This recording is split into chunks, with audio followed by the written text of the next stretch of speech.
உதயநிதி ஸ்டாலின் அவருடைய கைதுக்கு இன்னைக்கு தமிழகம் முழுக்கவே விமர்சனம், கண்டனம், ஆதரவு அப்படின்னு சொல்லிட்டு மாத்தி மாத்தி தெரிவிச்சிட்டு வராங்க.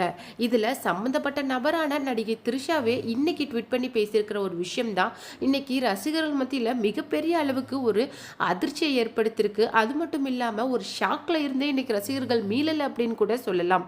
எதிர்பாராத விதமா மதுரை ரசிகர்கள் த்ரிஷாவுக்காக செஞ்ச அந்த ஒரு அபரிவிதமான விஷயம். அது மட்டும் இல்லாம இன்னைக்கு ஹோல் நேஷனல் மீடியாலேயே த்ரிஷா கிருஷ்ணன் யாரு அப்படின்னு சொல்லிட்டு கேட்கிற அளவுக்கு இன்னைக்கு ரொம்ப பெரிய ஒரு ஆளா மாறி இருக்காங்க நடிகை த்ரிஷா. இது ஒரு புறம் இருக்க, காயத்ரி ரகுராம் த்ரிஷாவை ரொம்பவும் விமர்சனம் பண்ணி பேசியிருக்காங்க. அது மட்டும் இல்லாம உதயநிதியோட அந்த கைது அப்படிங்கிறது தேவையற்றது, முன்பகை காரணமா செஞ்சிருக்காங்க. இதுக்கும் அவருக்கும் எந்த சம்பந்தமும் கிடையாது. அது மட்டும் இல்லாமல் இந்த கேஸை த்ரிஷா கொடுத்தாங்களா, நீங்கள் எதுக்காக இந்த அளவுக்கு ஈகரா இந்த கேஸை இது பண்ணுறீங்க அப்படிங்கிற மாதிரி நிறைய கேள்விகளை அடுக்கடுக்காக முன் வச்சிருக்கிறாங்க. இது ஒரு புறம் இருக்க, நடிகை த்ரிஷா செஞ்ச அந்த ஒரு விஷயம் என்ன அப்படிங்கிறது தான் இந்த வீடியோவில் நாம் டீட்டெயிலாக பார்க்க போகிறோம். வீடியோக்குள்ளே போகிறதுக்கு முன்னாடி சேனலுக்கு புதியவராக இருந்தால் மறக்காமல் சேனலை சப்ஸ்கிரைப் பண்ணிவிடுங்க. நடிகை த்ரிஷா முதல்வர் விஜய் மற்றும் சங்கீதா விஜய் இருவருக்குமான விவாகரத்துக்கு மத்தியில் நடுவில் பேசப்பட்ட ஒரு ஆள். அதாவது த்ரிஷாவை சங்கீதா விஜய் என்ன சொல்லியிருந்தாங்க அப்படின்னு சொல்லிட்டு பார்த்தீங்கன்னா, தன்னுடைய கணவருக்கும் ஒரு நடிகைக்கும் திருமணத்தை மீறிய தகாத உறவில் இருக்காங்க அப்படிங்கிற மாதிரி சொல்லப்பட்டுச்சு. அந்த நடிகை த்ரிஷா அப்படின்னு சொல்லிட்டு சமூக ஊடகங்கள் ஒரு பக்கம் சொன்னாலும், மொத்த திரைத்துறையே நடிகை த்ரிஷா பண்ணுறது சரியில்லை அப்படின்னு சொல்லிட்டு, இன்க்ளூடிங் பார்த்திபன் சமுத்திரக்கனி அப்படின்னு சொல்லிட்டு ரொம்ப பெரிய பெரிய டிரெக்டர்ஸே இதை பற்றி பேசியிருந்தாங்க.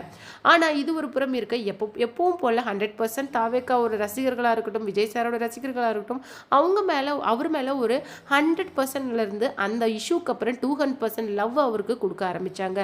முக்கியமாக தாவேக்கா அப்படிங்கிற ஒரு விஷயம் பெண்களால் தான் உருவாச்சு, பெண்களால் தான் இயங்கிக்கிட்டு இருக்கு, பெண்களால் தான் இயங்கும் அப்படின்னு சொல்லிட்டு ஆதவ அர்ஜுனா ரொம்ப ஸ்ட்ராங்காக பெண்களை பற்றி பேசியிருக்காங்க. இந்த ஒரு விஷயம் யார்கிட்டேருந்து வந்தது அப்படின்னு சொல்லிட்டு பார்த்தீங்கன்னா, முதல்வர் விஜய். நான் இந்த வார்த்தையை சொல்லிட்டேன், ஆனால் இந்த வார்த்தையை அவர் மனசுக்குள்ளே வச்சிருக்கிறாரு.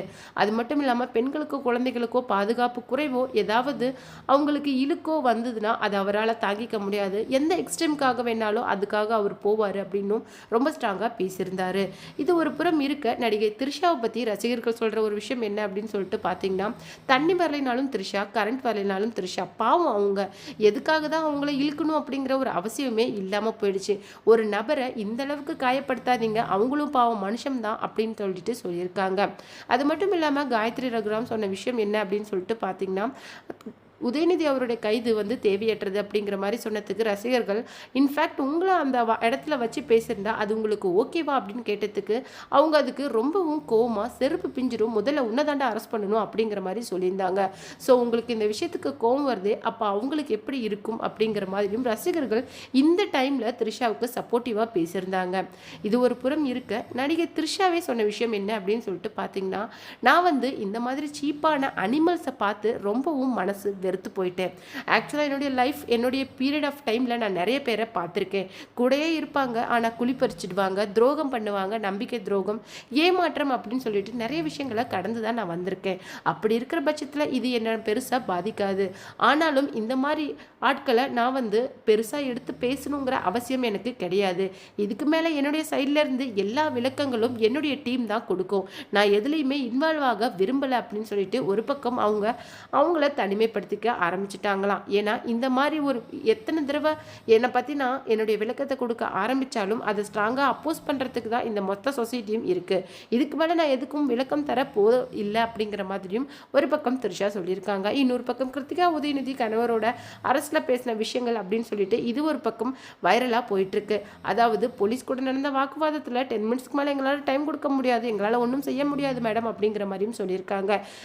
எம்கே ஸ்டாலின் என்ன சொல்லியிருக்காரு அப்படின்னு சொல்லிட்டு பார்த்தீங்கன்னா, என்னுடைய மகனோட கைது அப்படிங்கிறது திட்டமிட்டது. நீங்கள் எந்த அளவுக்கு அவனை நீங்கள் போட்டு நசுக்கிறீங்களோ ஒரு மூங்கில் மரம் மாதிரி அவன் வேர் விட்டு ஸ்ட்ராங்காக வருவான் அப்படிங்கிற மாதிரி ஒரு பக்கம் தன்னுடைய மகனோட இந்த கைதுக்கு அப்புறமே அவன் இன்னும் அதிகமாக ஸ்ட்ராங்காக இருப்பான் அப்படின்னு சொல்லிட்டு பேசியிருக்காரு.